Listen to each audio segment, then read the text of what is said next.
మన ఛానల్లో first travel video దేవుడితో స్టార్ట్ చేస్తే ఒక మంచి పాజిటివ్ వైబ్ ఉంటుందని ప్లాన్ చేశా. అందుకే అందరినీ క్యాప్చర్ చేద్దామని డ్రోన్ ఫ్లై చేశా.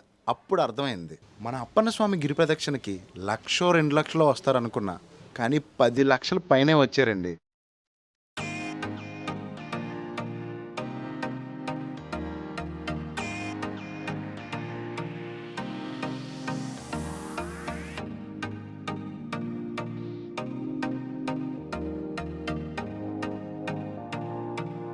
ఇన్ని లక్షల మందా వచ్చిన వాళ్ళందరికీ హ్యాట్స్ ఆఫ్.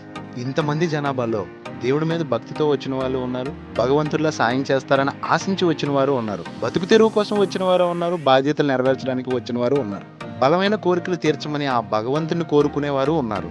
3 అడుగులు వేయాలంటే 30 సార్లు ఆలోచిస్తాం, కానీ 32 కిలోమీటర్ల దేవుణ్ణి స్మరిస్తూ ఎండను కూడా పక్కన పెట్టి కష్టాన్ని ఇష్టంగా మార్చుకొని అందరితో అడుగులు వేసుకుంటూ వెళ్ళిపోవడం అంటే మామూలు విషయం కాదు.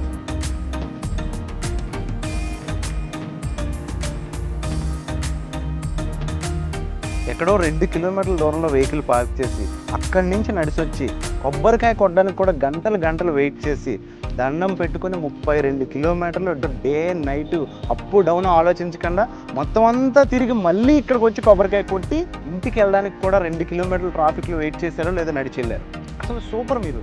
ఫైనల్లీ మ్యాటర్ ఏంటంటే గిరి ప్రదక్షిణ చేసి సింహాచలం కన్ఫామ్గా వస్తారు, కానీ ఈ క్రేజీ లొకేషన్కి ఎప్పుడూ వచ్చి ఉండరు. ఒకవేళ వచ్చినట్టయితే కామెంట్ చేయండి, రాలనైతే తప్పకుండా రండి. జస్ట్ సింహాచలం నుంచి కొంచెం లెఫ్ట్కి రాగానే ఇలా పైకి వస్తే క్రేజీగా ఉంది లొకేషన్, ఫోటోలు కూడా క్రేజీగా వస్తాయి. జస్ట్ ఇక్కడ నుంచి కొంచెం ముందుకెళ్తే టెంపుల్ వ్యూ అదిరిపోద్ది. ఈవినింగ్ టైం ఇక్కడ నుంచి టెంపుల్ని చూస్తే చాలా పీస్ఫుల్గా ఉంటుంది. ఇంకా సిటీ వ్యూ అయితే సూపర్, పైన దేవుడు కింద సిటీ మధ్యలో మనం, క్రేజీ కాంబినేషన్. ఓకే అండి, మన ఫస్ట్ వీడియో దేవుడితో అయిపోయింది, నెక్స్ట్ వీడియో క్రేజీగా ఉంటుంది, అప్పుడు కలుసుకుందాం. అంతవరకు సబ్స్క్రైబ్ చేసి ఫాలో అయిపోండి. Thank you.